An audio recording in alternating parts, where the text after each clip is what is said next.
ഒരു മൂവിക്ക് പോയ വിശേഷമായിട്ടാണ് കേട്ടോ ഞാനിന്ന് വന്നിട്ടുള്ളത്. എൻ്റെ ഒരു ഫ്രണ്ടും ഞാനും ഉമ്മച്ചിയും കൂടിയാണ് പോയിട്ടുണ്ടായിരുന്നത്.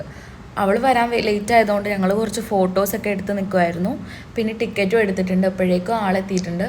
ഇതാണ് കേട്ടോ എൻ്റെ ഫ്രണ്ട്. അങ്ങനെ നമ്മൾ തിയേറ്ററിനുള്ളിൽ കയറി. ഭയങ്കര തിരക്ക് കുറവായിരുന്നു, ഒട്ടും ആളുണ്ടായിരുന്നില്ല കേട്ടോ. അങ്ങനെ നമ്മൾ സീറ്റൊക്കെ കണ്ടുപിടിച്ചു. അൻപോട് കൺമണി മൂവി കാണാനാണ് കേട്ടോ പോയത്. പിന്നെ നമ്മൾ ഇൻ്റർവെൽ ആയപ്പോഴേക്കും ഇറങ്ങി സ്നാക്സൊക്കെ മേടിച്ചിട്ടുണ്ടായിരുന്നു. പിന്നെ വീണ്ടും കയറി. അടുത്തത് അത് കഴിച്ചും കൊണ്ട് മൂവി കാണാൻ തുടങ്ങിയിട്ടുണ്ടായി. ഉമ്മ നല്ല സീരിയസ് ആയിട്ട് ഇരിക്കുന്നുണ്ട് കേട്ടോ. മൂവിയൊക്കെ കഴിഞ്ഞ് ഇറങ്ങി ഉമ്മാനോട് തന്നെ റിവ്യൂ ചോദിച്ചിട്ടുണ്ട്. അതാണ് ഈ കാണുന്നത് കേട്ടോ. അപ്പോൾ അതൊക്കെ കഴിഞ്ഞ് ഞാൻ വീട്ടിലെത്തിയപ്പോൾ ഇതാ ഒരു കൊറിയർ വന്നിട്ടുണ്ട്.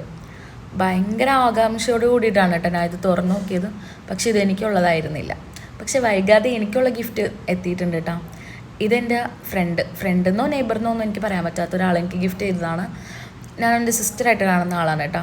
ഇതിൽ നിങ്ങൾ എൻ്റെ ചുണ്ടിന് മുകളിലായിട്ടൊരു പാട് കാണുന്നുണ്ടോ? ഇത് ബ്ലഷൊന്നും അടിച്ചതല്ല കേട്ടോ, നല്ല വലിയൊരു കുരു വന്നതാണ് കേട്ടോ. പിന്നെ അതൊക്കെ ഇട്ട് കുറച്ച് മാതൊക്കെ കാണിച്ച് കഴിഞ്ഞ് ഞാൻ അടുക്കളയിലോട്ട് ചെന്നപ്പോൾ ഉമ്മ മുട്ടദോശ ഉണ്ടാക്കുന്നുണ്ടായിരുന്നു.